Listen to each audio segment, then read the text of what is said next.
Hello there and welcome to the third installment of my Devlog series. It has been now over half a year since I've done one of those, and in my last one I stated that the next Devlog will come out in the near future. But yeah, I didn't quite make it.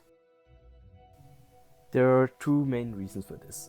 One, I didn't find the motivation, I got bored working on the game, so I distracted myself with other projects, especially during Christmas time and autumn.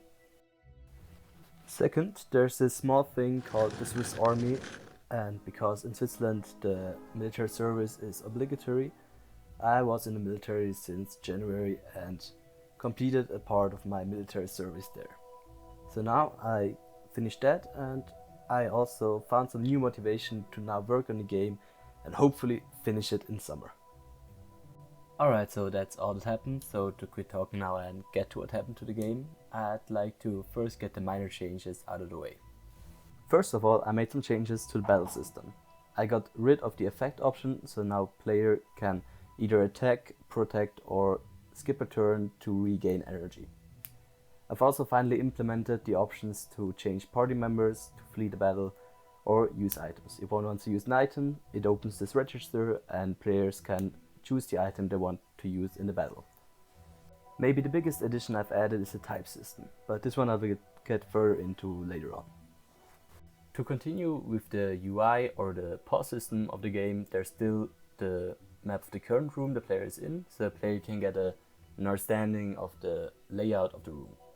There's also a map of the whole world, so everything the player has discovered so far, so the player always roughly knows where he is in the world. Additionally, I've now added a bestiary, so there players can get a look at every enemy they've defeated so far, with a brief description of what the enemy is about. I've also have the same for fishes, so every fish the player has caught so far, to give an incentive to catch as many as possible, and the same goes for the armors and as well the weapons the player has collected. I've also overhauled the settings or controls menu. Here players can look at the controls of the game if they forgot something and also toggle the volume of different sounds in the game.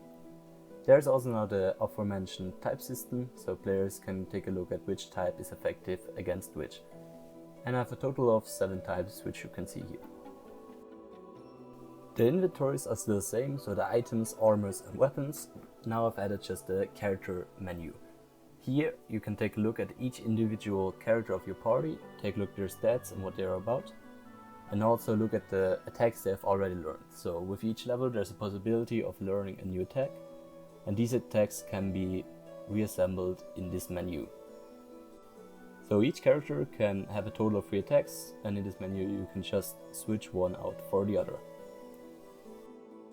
Now to one of the biggest additions to the game. This right here is my current title screen, and I'm planning to update it at some point, but this is what I have now.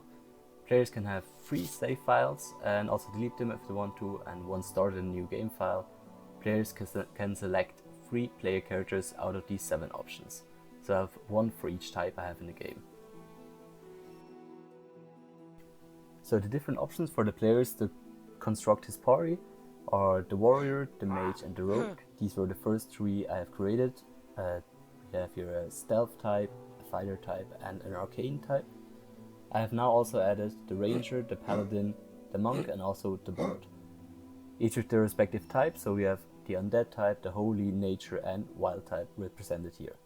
Each of them focus more on different stats, gain different attacks, so players can have a versatile party each time. Here you can see examples of different party constellations, so players can really choose who they want to have in their party. This gives the player more freedom and some customizability in the game. So that's it with the characters for now, so I'll continue now with probably one of the most difficult areas in the game so far, and that would be the Stinger dungeon. So the entrance to this cave is located in the Frog Village, a place where players can rest and is really a safe haven in my game. So when one enters the cave, right away there's a noticeable change of atmosphere. So I really wanted this area to differentiate itself from the rest of the hill zone, so that's why I got this blue color palette with these crystals and spiky rocks splattering the ground. Now, only when one enters the second room, the music of this area starts playing and gives off this eerie vibe that I wanted to achieve in this cave. Now there also are two new enemies to fight in this cave. So one of them you can see right here, that would be the stinging bat. The second enemy players can find in this cave is Scorpedo, an enemy that walks on two legs and resembles a scorpion. In this cave though, not only the enemies are dangerous, but also the environment can be damaging to the player. The crystals that are located in this dungeon emit a powerful energy that players have to maneuver around to not get burned. All over the cave there are these little parkour sections which give a little extra difficulty for the players. This dungeon also contains the first real boss of my game, that would be the Apostle of Pain. He is deep inside this cave, so players have to fight their way through the whole dungeon to get even to it. I want him to be one of the three main bosses players have to fight throughout the game. So he also locks player progression, so only once you defeated him you can go to the next biome. So that was it for this devlog. I hope you enjoyed it. My main focus right now is to work on the game and hopefully finish it at some point. So the devlog's gonna come out probably a bit sparsely, but I'll try my best to not make it last another 8 months until the next one. So for now, I wish you a great week, great day, and have a good one.